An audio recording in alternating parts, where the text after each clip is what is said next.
Hey, what's going on everybody? FullFrontage here. Today bringing y'all a brief Clash mini video. I'm at the airport right now traveling back from LCS, but I did want to talk about a quick recap of the stage channel that Spoon and I were on with Frame and Fan and Draco last night and kind of give a brief recap. I'm going to leave a link to Santo's channel in the description below where the full stage channel will be uploaded, and then Frame had also said that they were going to take bits and pieces from the stage channel and throw it into a small talk on the official Clash mini channel as well, so be on the lookout for that. But we're going to talk about kind of everything we addressed in the stage channel in a brief form, and then definitely go watch that full video once it's out on Santo's channel because it is a great watch. So let's dive into it. So the first thing that we had touched upon was there was an announcement over the speakers, but the first thing we touched upon was kind of the community being ignored when Frame was on vacation.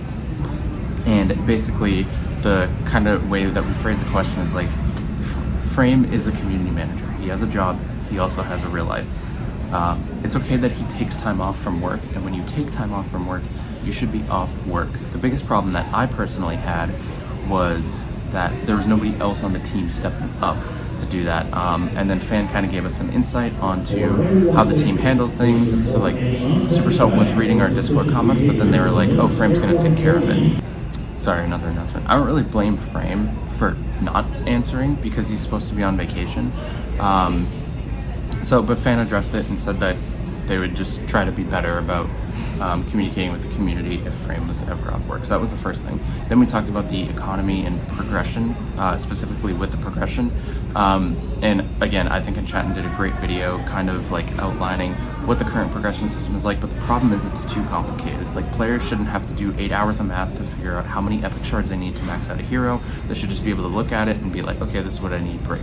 To which the team responded that the reason they have it set up this way is to limit how many people can like either just force level up a hero. They kind of want people to like level up their heroes more spread out than just kind of focusing all their resources onto one. So that's the first thing that we're seeing with that, and they're going to talk about it. They're going to see if they can make it simple but also keep the system that they feel is going to be the best for new players. And I do agree in the sense that like it probably is better if players kind of spread how they're upgrading their heroes instead of just dumping everything into one, because if they dump all their resources into one and then say in the next month that hero gets nerfed, then they feel like they wasted their resources and it's just not good. Where if it's kind of evenly spread out, then their heroes are kind of progressing at the same time, so even if one hero changes, they have another hero that's a similar level to fall back on. So perfectly fair response to that. Next thing was kind of like the free-to-play gems and like the gem economy. They touched upon the fact that that gems were too easily accessible to get, and that gems are meant to be a premium currency. They're not 100% certain if free-to-play gems will ever come back. However, I think it would be better if they were to implement free-to-play gems back into the game through the mini pass, and also make the mini pass purchasable via gems, add the event pass to the mini pass plus, and make that purchasable for some more extra gems equivalent to like $10, and then also releasing heroes for gems. They did talk about the fact that when skins are released as part of a new update, they come out for IAP, which is in-app purchases. So they come out for that, and then most of the time towards the next update. So when the next update rolls out, so for this example, update 6 rolled out, skins are available for in-app purchases. So once in-app purchases are available in the current update, in the next update they will be available for gems. Whether that's the case all the time or not, that's kind of how they said that their current system is, and they were going to talk about whether if they think that should change or not based on the community's feedback. So they gave us kind of what their thought is, and they're saying they'll take our thoughts into consideration moving forward, which is a great response. Next, we brought up fun boxes. They said that in a previous small talk that all the contents that were in a fun box would be vaulted until they figured out a fair way to distribute it. We've noticed some of the emotes have been appearing in the shop for crystal coins, maybe a couple for gems. So we brought that up, and the team said they're still working on ways for compensation. The two kind of ideas that I gave during the stage channel was if they were able to look at each individual player and figure out how much they spent in terms of gems and crystal coins, and then basically just refund the excess amount. So for example, if a player spent 800 gems, which is the equivalent to 10 fun boxes, and they only unlocked 5 new cosmetics from spending those 800 gems, then they would actually get compensated 400 gems because they got 5 duplicate items, which was the equivalent value of 400 gems in fun boxes. So that was one of the ideas that I had. The second idea that I had was if each person spent X amount to a certain threshold, if they didn't have the Cowboy King skin, if they didn't have the Queentron skin, if they didn't have the Guard skin, if they didn't have emotes, whatever they didn't have that was in the contents of fun boxes, if they spent X amount, those cosmetics are just gifted to that player. And that was one of the other ideas for compensation that I had for fun boxes. Let me know if you have any other ideas or if you like these ideas in the comment section below. Next, we talked about skin prices. Spoo brought up that $40 skins, completely kind of unreasonable.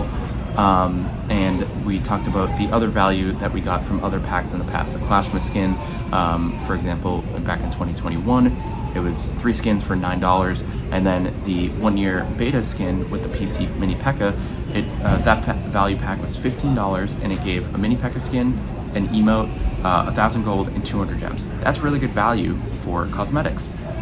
So we kind of talked about why have we kind of steered away from that. Obviously the economy has changed. 3 skins for $9 probably isn't going to fly anymore, especially for how well those specific skins within that pack were designed. So we talked about that, and they said if we think that the PC pack, for example, was really good value, that might be something that they look into. They'll look at the data for it, see how many people purchased that. They believe, Frame said off the top of my head, I think it's the most valuable offer that we've put in the shop. So if that is the case, then maybe that's the standard moving forward.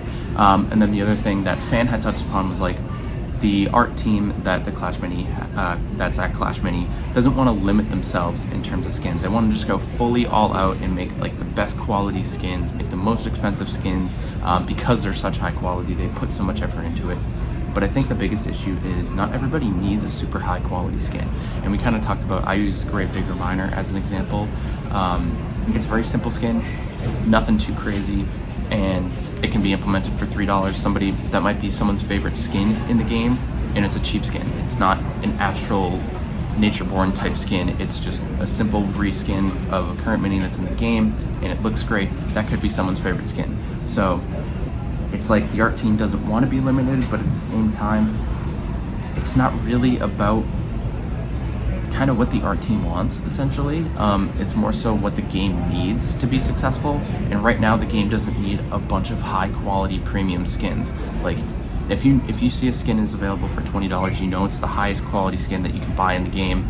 If a skin is available for $3, you know it's the lowest quality skin, you know what you're buying at that point. So I think that kind of needs to be addressed and brought into the fact that it's healthy for the economy to have different variety of skins. Next thing we talked about was like the hidden balance changes. I don't really like calling them that because it was like Supercell didn't do it intentionally.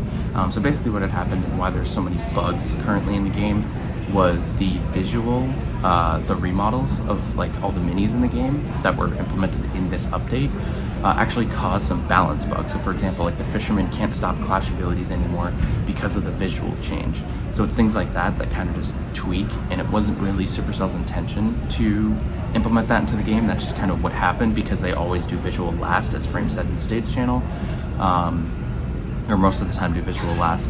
So that's just kind of like the team being not fully in sync about what's happening and kind of relaying the information from the visual to the balance, and it kind of messes things up. So that's what happened there. The changes weren't intentional in terms of affecting the player base by any means. So that's what happened there. There were a couple things that I explicitly called out that I think needed to be addressed, and that's going to be Countess not being available for free to play. They just released the game in Ireland. Ireland players have only seen Countess behind a paywall. They don't have access to it free to play. That needs to be changed. Archer Queen, her third ability is bugged. She stays invisible for 1 less second. That needs to be fixed because players are spending resources to upgrade our Archer Queen so that they can get that ability, and then the ability doesn't even work. And then same thing for Natureborn. Her second and third level on her third ability are bugged. They don't work. Players are spending resources in it. There's a quest line that says level up Natureborn to 15. They're putting resources into Natureborn and it doesn't work properly at level 15. Also, I did call out the fact that they said upgrade Natureborn to level 15 in the limited time quest line, which is before I'm recording this video, it was 5 days left in the Nature-born quest, and then Frame had talked to the team, and they actually extended it to last the rest of the season, so the rest of the updates. So it's available for another 81 days. So this way players aren't forced to spend money to upgrade Nature-born to level 15 anymore. They can instead just kind of play the game passively, earn their epic shards, and be able to slowly max out their Nature-born and not have to worry about spending money to miss out on the exclusive avatar that comes with that quest line. So great job to the team for quickly responding to that issue.